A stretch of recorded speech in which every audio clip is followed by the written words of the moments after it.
Good morning, students. Today we are going to learn chapter number 20, Gandhiji leads the nation. After returning to India in 1915, Gandhiji traveled to various parts of the country. जब 1915 के अंदर Gandhi ji India वापस आए तो उन्होंने India के अलग अलग हिस्सों को ट्रैवल किया. He wanted to know more about the peoples. वो यहाँ के लोगों के बारे में जानना चाहते थे. He was shocked by what he saw. अब यहाँ पे उन्होंने जो भी कुछ देखा उसको देख के वो काफ़ी शॉक हो गए.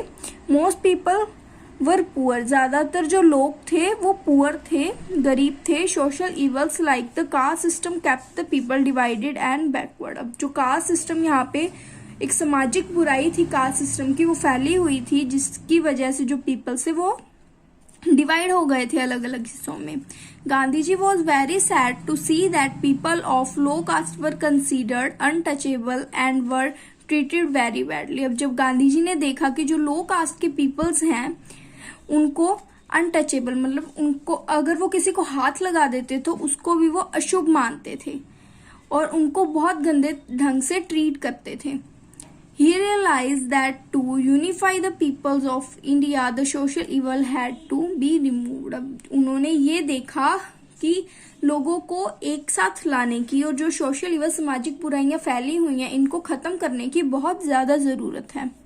He started working toward the aim. इस एम को, इस उद्देश्य को उन्होंने ध्यान में रखते हुए इसकी तरफ उन्होंने काम करना शुरू कर दिया.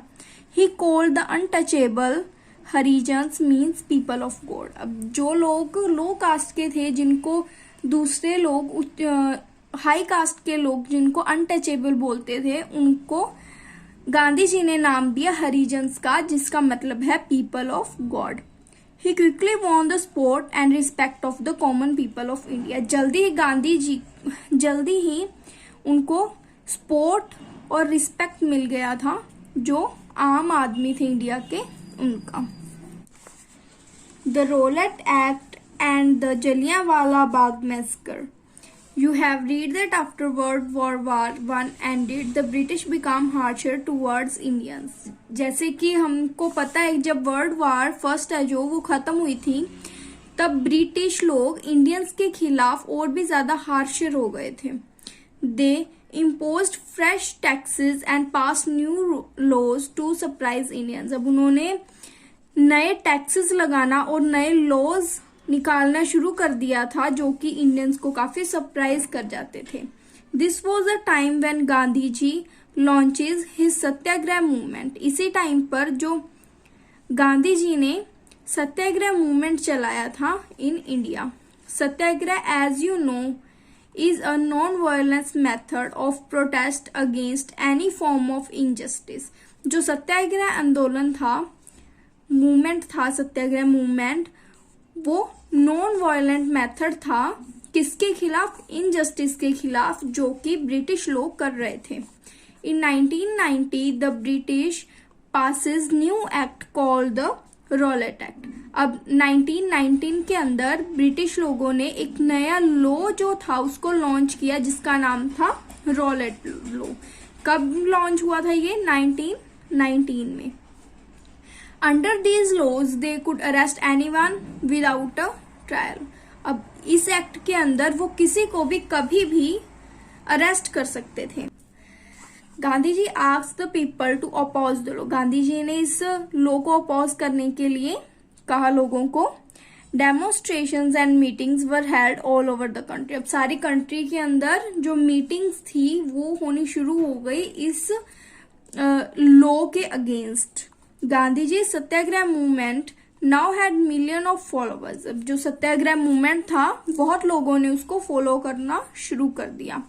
On 13 April 1919, a public meeting was held in Jallianwala Bagh in Amritsar. अब अमृतसर के अंदर जलियांवाले बाग में 13 अप्रैल 1919 को एक पब्लिक मीटिंग बुलाई गई. अब जलियांवाला बाग कहाँ पे? अमृतसर के अंदर है और जो जलियांवाले बाग में मीटिंग बुलाई गई थी वो 13 अप्रैल 1990 को बुलाई गई थी. ये याद रखिएगा आप.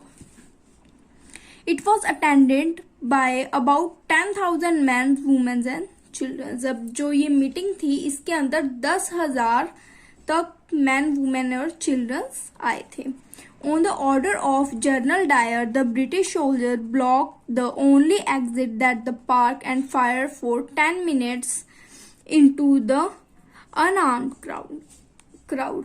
अब जलियांवाले बाग के एग्जिट के ऊपर जनरल डायर के कहने पर जो ब्रिटिश के सोल्जर्स थे उन्होंने 10 मिनट तक लगातार फायर किया लोगों के ऊपर.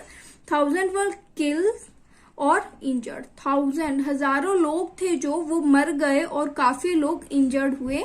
The incident shock the entire country and also some British. ये जो इंसिडेंट है इससे जो सारे इंडियंस हैं वो तो शॉक हुए, लेकिन साथ ही साथ कुछ ब्रिटिश भी थे जो कि ये इंसिडेंट देखकर शॉक हो गए. Dyer was forced to resign in March 1920. इस इंसिडेंट की वजह से जो जनरल डायर था जिसके आदेश पर ये गोलियां चली थी उसको रिजाइन करने के लिए ऊपर मजबूर किया गया 1920 के अंदर. In July 1920, however, the House of Lords in Britain pardoned Dyer. जो हाउस ऑफ लॉर्ड्स था उस ब्रिटेन के अंदर उसने जनरल डायर को क्या कर दिया, बेकसूर साबित कर दिया.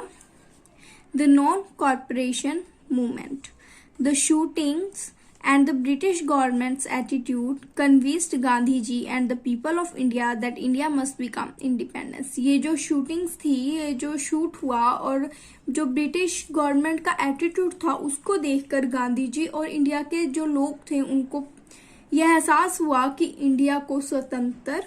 अब तो इंडिया को स्वतंत्र होना ही चाहिए.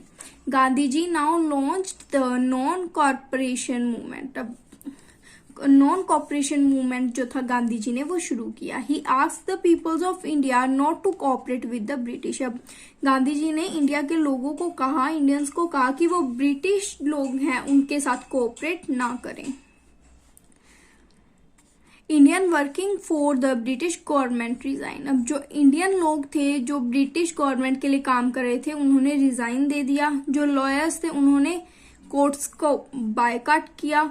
Indian childrens were withdraw from British government school. जो इंडिया के बच्चे थे जो ब्रिटिश गवर्नमेंट के स्कूल में पढ़ रहे थे वो भी हट गए वहां से.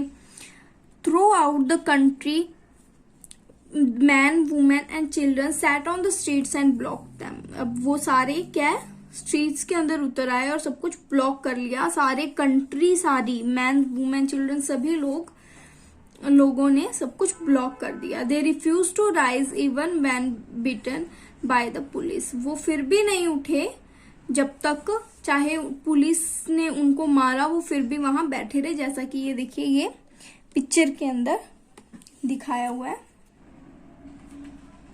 Gandhi ji was arrested but the British were soon force to release him. Gandhi ji को अरेस्ट कर लिया गया लेकिन ब्रिटिश के फोर्स करने के बाद उनको दोबारा रिलीज कर दिया गया.